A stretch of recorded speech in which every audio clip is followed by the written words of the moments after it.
Assassin's Creed Odyssey was so much fun, Valhalla has a lot of promise. Assassin's Creed Valhalla, the follow-up to Odyssey, done with Vikings in a brand new landscape. You get to raid, pillage, and plunder across England and Norway in bloody fashion, hacking up your enemies with extreme prejudice, again and again and again, or collecting the same number of items like medallions or masks or plants or animal parts or fishing, because that's always fun in a video game. That's not about fishing.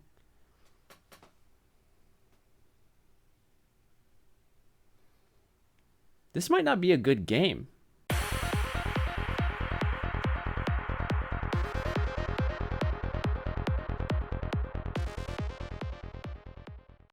What sets Assassin's Creed Valhalla apart from the others is that you get to play as a raid-happy, battle-thrilled, Valhalla-bound Vikinger.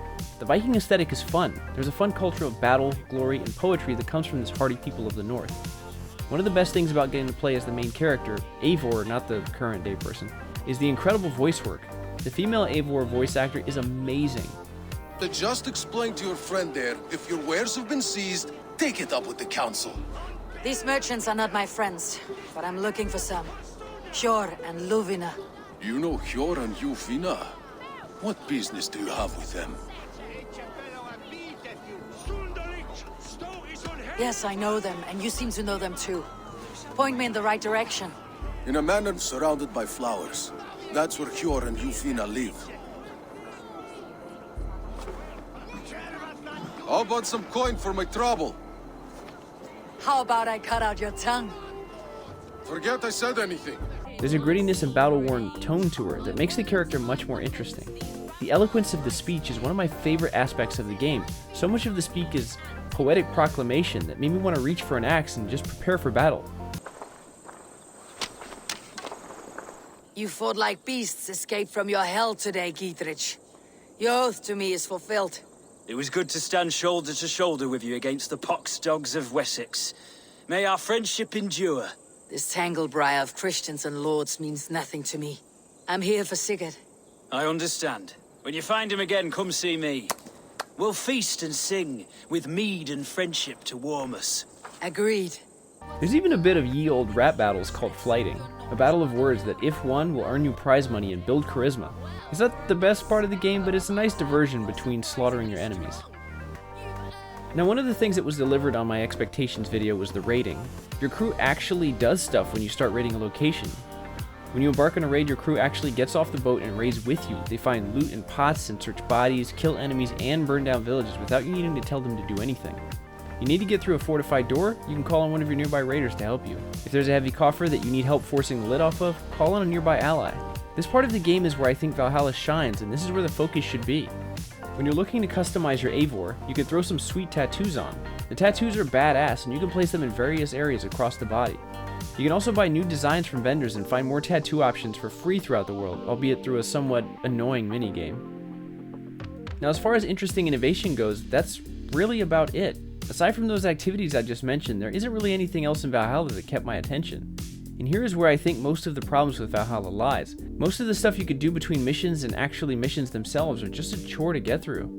You may see a few like collect 20 of this thing or fish for 5 of these fishes. Don't even get me started on the button mashing thing because it sucks so bad. Or find this assortment of ingredients or animals or fish that make you take hours because none of these drops are guaranteed. Or claim 11 medallions by killing 11 of these order members and bring them back to a certain person only to get the next mission of guess what? Collect 13 of these medallions now.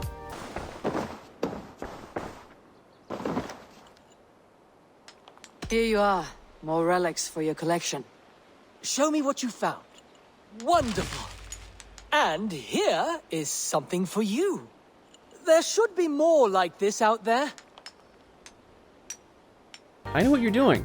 These are pointless fetch quests that are literally designed to waste your time, and also filler for the game. I would expect this from an MMO, not a deep and interesting single-player RPG.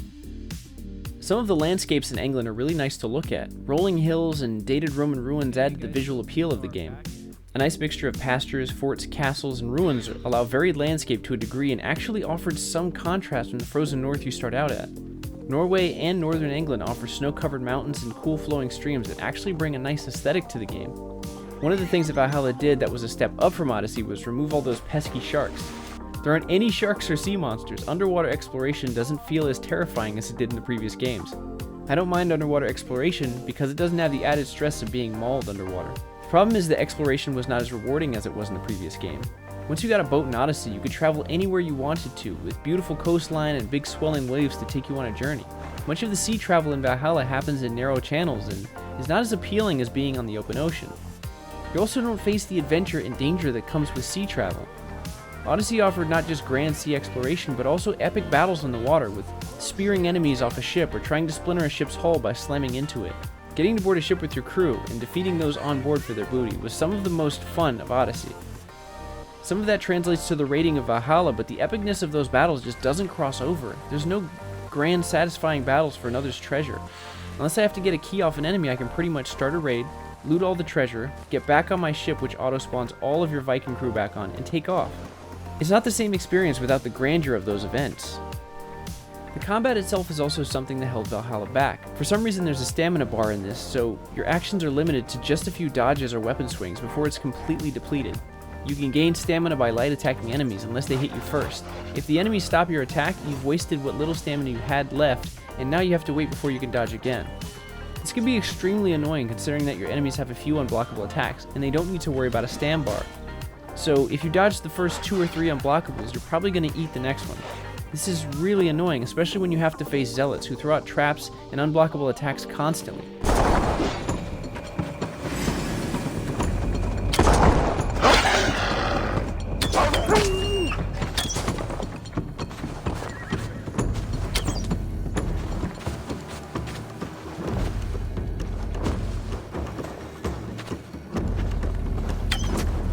Or alpha animals who leap back just out of range when you attack, making you waste that precious stamina. The melee combat has its downsides, but in my opinion, Assassination gets it the worst. For a game with Assassination in the name, the least amount of focus has to be on Assassination as far as the combat goes. In Odyssey, I assassinated my enemies most of the time. I like being able to sneak in, eliminate an entire camp of enemies without being seen, and stroll out like nothing happened. In Valhalla, however, the assassinations take so long and you get seen so fast that almost all the fights end in a melee. Assassination damage is so weak in this game that I ended up turning on Guaranteed Assassination, because it didn't do anything otherwise. I got so used to just going straight into melee that I didn't even bother putting points into assassination damage. Trying to spec into assassination felt like a waste of time, which is the opposite of what I felt in Odyssey. I actually enjoyed it there. Now, let's talk about the most frustrating things about Valhalla, and that's the removal of features from the previous games that would have made this game so much better. What features are those? How about custom armor slots? In Odyssey, you could use resources to unlock a custom slot. In that slot, you could have a set of weapons and armor for a particular build that you wanted to use. For example, I had one of those slots as my Assassination and Poison build. If the stealth attack doesn't kill you, the Poison dot will. If that doesn't work, then the fight turns into a melee. I have an incredibly powerful melee build that does a ton of damage. I also had a slot for ranged, fire, and so on. Any of those armor slots can be switched to on the fly, allowing you to switch between something more appropriate for the set engagement. Valhalla, for whatever reason, decided to do away with this feature, meaning that if your current build isn't working or maybe you're getting tired of it, you have to manually change every weapon and armor piece to attain the desired build. This is so much of a chore that I end up wearing the same armor or using the same weapons for long stretches of the game because I didn't really feel like experimenting with different sets just to reslot everything back to where it was. Each armor and weapon piece also has slots for runes. These runes can add small modifiers like +1 evasion or -1 weight. There are several ways to get runes, and eventually you'll find yourself slogging through many of them trying to find a specific one. For whatever reason, there isn't a sorting tool for this, and you'll have duplicates far away from each other. If you want to spec into a specific skill, you may need to go all the way to the end of the list to find a duplicate rune. There aren't a ton of armor sets either, probably about 8 or 9 in total. Any kind of interesting armor comes close to the end game like Thor's armor, or has to be purchased through the Animus store, the marketplace that uses real-world money to buy actual interesting armor sets. Some of the theme packs are as much as $20 for gear, sword and shield, and a mount and raven skin. About a third of the cost of the game for just those things. Let that set in. There is a way to buy special armor in-game using opal, a material that's very hard to come by through the Thousand Eyes vendor, but the quantities you have to get for even a single piece of that armor may take a long time to get. Another feature that was removed and only recently re-added back into the game is armor appearance changing.